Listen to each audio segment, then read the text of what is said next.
So there's never been a choice that you had to choose between advancing your career and being present as a mother.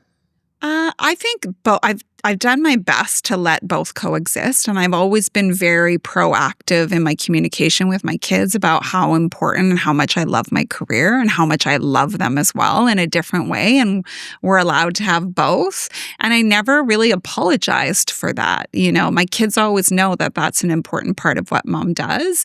And I have to say, having a 16-year-old daughter, like she, really gets it more now, and really, I think, has an admiration for it, and comes to me a lot for advice and wants to come see some of the speaking things I'm doing and tells her friends about, kind of what I do full time. And that, I think that's great for her. I think hopefully it's giving her ideas about what she wants to grow into as well. There was a time after I had my first, my daughter, and my ex-husband said, "Well, you're going back to work?"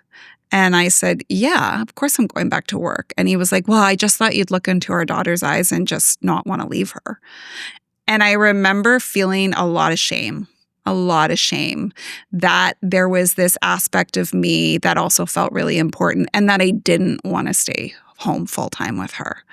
And honestly, I really struggled through the maternity leave days. My daughter had colic. She screamed 4 to 6 hours a day for the first 4 months of her life.